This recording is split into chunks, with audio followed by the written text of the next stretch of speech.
আপনারা জানেন যে এই অতিরিক্ত শব্দ দূষণের দিক থেকে কিন্তু আমাদের দেশ একবার প্রথম হয়েছে। এটা যেমন বধিরতার সৃষ্টি করে, নানান রকম বিরক্তি, অস্বস্তি এবং বড় ধরনের শারীরিক অসুবিধারও সৃষ্টি করে। উন্নত বিশ্ব বলার প্রয়োজন নেই, উন্নয়নশীল বিশ্বেও কিন্তু এই মাত্রার শব্দ দূষণ আমরা পাবো না।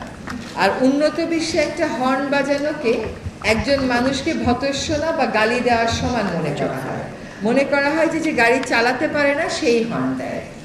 আমাদের চালক ভাইয়েরা প্রায় সময়ই বলেন গাড়ির সামনে মানুষ এসে পড়ে, গাড়ির সামনে রিক্সা এসে পড়ে, সেজন্য আমাদেরকে হর্ন দিতে হয়। এই সমস্যারও একটা সমাধান আছে।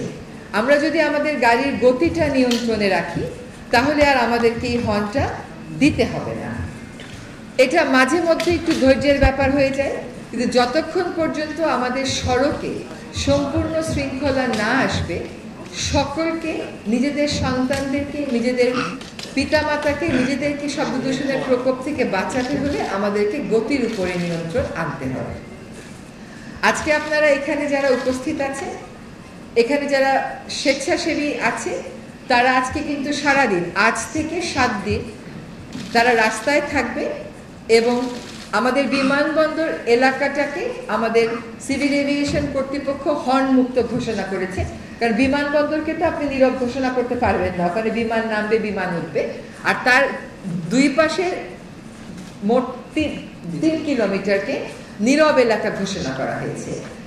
এটা এক ধরনের যুদ্ধই বলতে পারেন, কারণ প্রত্যেকের ড্রাইভারই গাড়িতে উঠে প্রথম কাজটা হয় আপনার বাসা থেকে যখন গাড়িটা বের করে, বাসা থেকে বের করার সময় একটা হর্ন দেয়, অথচ বাসায় তো আর কোনো গাড়ি নেই।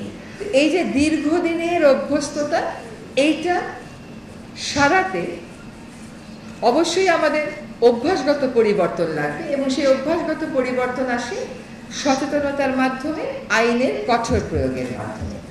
এই উদ্যোগটা আমরা প্রথমে 1 সপ্তাহ চালাবো এই এলাকাতে। এই এলাকাটাকে বেছে নেওয়ার 2টো কারণ আছে। একটা কারণ হচ্ছে যে আমাদের দেশে যারাই বিদেশ থেকে আসেন, যখনই কাস্টমস পার হন গাড়ির জন্য উঠতে যায়, আমার জানা মতে পৃথিবীর আর কোনো দেশে এই রকম হর্নের শব্দ কর্ণকে বিদীর্ণ করে না। এটা দেশ সম্পর্কে একটা নেতিবাচক ইমেজ তৈরি করে। আর বিমানবন্দরের ভিতরের এলাকাটা অপেক্ষাকৃত নিয়ন্ত্রিত হওয়ার কারণে এইখানে আমরা মনে করেছি যে এই বিধিনিষেধটা আরোপ করা সম্ভব হবে এবং এইখানকার অভিজ্ঞতা নিয়ে পরে আমরা ঢাকা শহরের অন্যান্য মহাসড়কে, হাসপাতালের আশেপাশে, সচিবালয় এলাকায় এই কর্মসূচি চালাবো।